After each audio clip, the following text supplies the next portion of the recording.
السلام عليكم ورحمة الله وبركاته. في مواجهة لن تكن سهلة يواجه الأهلي اليوم الثلاثاء الساعة 9 مساء على استاد القاهرة الدولي نادي الهلال السوداني في ذهاب ربع نهائي دوري أبطال أفريقيا.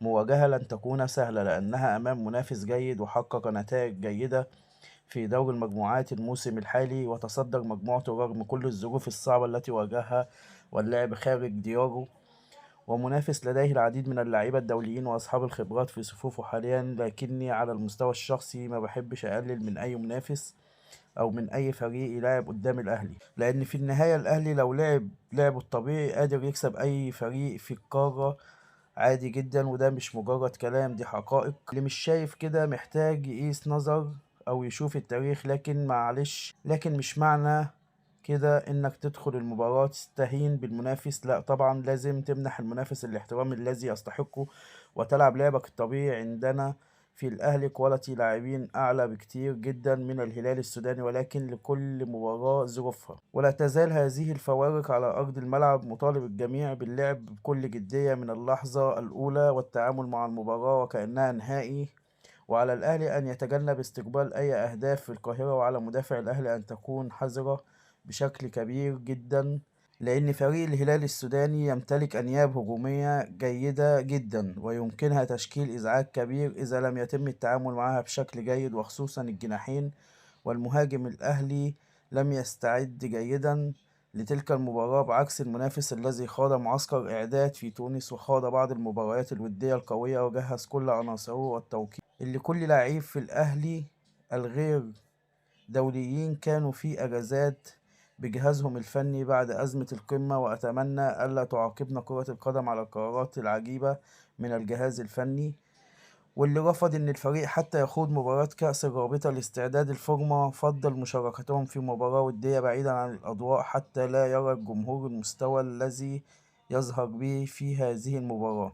المواجهة ستذاع على بين سبورت القطرية وسيعلق عليها المعلق الجزائري الشهير حفيظ دراجي. بالنسبة لقائمة الأهلي المباراة فهي جاءت كالتالي: في حراسة المرمى محمد الشناوي، مصطفى شوبير، حمزة علاء. في خط الدفاع محمد هاني، عمر كمال، عبد الواحد، كريم الدبيس، يحيى عطية الله، رامي ربيعة، وأشرف داري، وياسر إبراهيم، وإبراهيم مصطفى العش. في الوسط عمرو السولية، إمام عاشور، مروان عطية، أحمد رضا، أكرم توفيق، كريم ندفد. تحت الهجوم أشرف بن شرقي، حسين الشحات، محمد مجدي قفشة، محمد عبد الله. في الهجوم وسام أبو علي، جرادي شار. بالنسبة للتشكيل المتوقع في المباراة فهو سيأتي كالتالي: في حراسة المرمى محمد الشناوي، واللي عليه مسؤولية كبيرة في الخروج بشباك نظيفة في هذه المواجهة، خصوصا في ظل إيجاد أكثر من لاعب في الهلال السوداني التسديد من خارج ال 18. في خط الدفاع رامي ربيعة وأشرف داري. أعتقد كولر سيعتمد على يحيى عطية الله أساسيا لو جاهز بشكل كامل على حساب الدبيس نظرا لخبراته الكبيرة، وكذلك عدم ثقته في قدرة كريم الدفاعية في الجانب الآخر.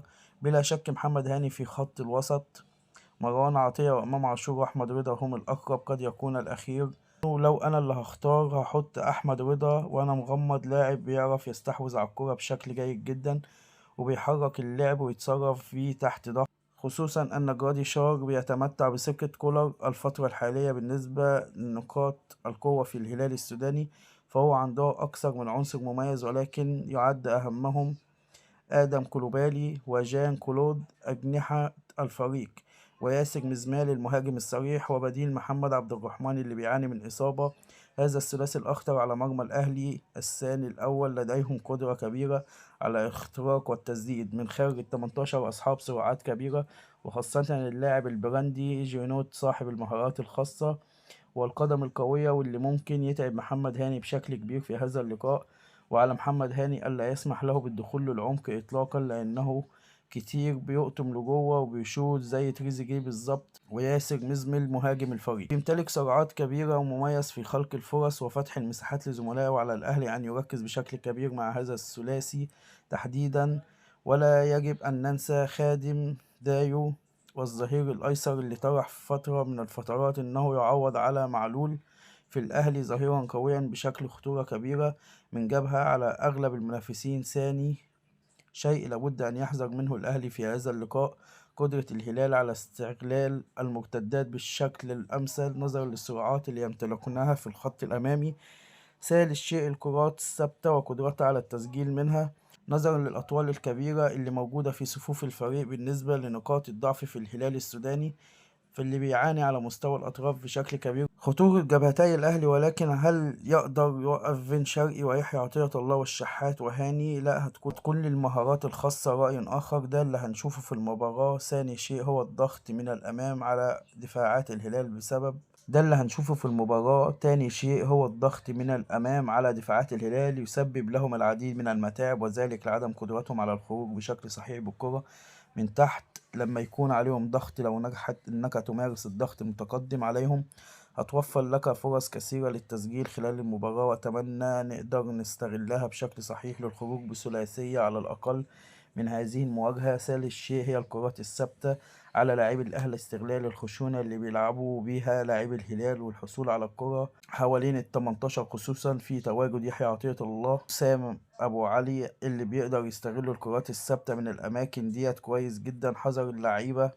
بشدة من ارتكاب أخطاء في هذه المناطق، لأنه درس الأهلي جيد جدا وعارف إن أي خط هنا هيكون بمثابة ركلة جزاء. رابعا حاجة وهي سوء تمركز مدافعي الهلال سواء في الكرات العرضية أو في التمركز بشكل عام على مدار المباراة، واللي نجح مازيمبي في استغلالها بشكل جيد جدا والفوز عليهم برباعية في دوري المجموعات. خامس حاجة وآخر حاجة، لو شارك علي أبو 20 على حسابه فإنه يبقى الهلال عايز يشيل ستة فإنه يبقى الهلال عايز يشيل 6 حارس على قده كده. ولكن ما اعتقدش هيشارك على حساب اللي بيقدم مستويات افضل بكتير الفترة الاخيرة، وخصوصا ان ابو 20 ده لسه مرتكب خطأ كارثيا في المنتخب وبيتعرض لهجوم كبير من الجماهير السودانية. ده كل شيء اقدر اقوله عن المباراة، واتمنى يكون الفيديو عجبكم، واتمنى مشاركاتكم والاشتراك في القناة واللايك الجميل وتوقعاتكم لنتيجة المواجهة. ما تنساش تصلي على النبي والاشتراك في القناة واللايك الجميل. شكرا والسلام عليكم ورحمة الله وبركاته.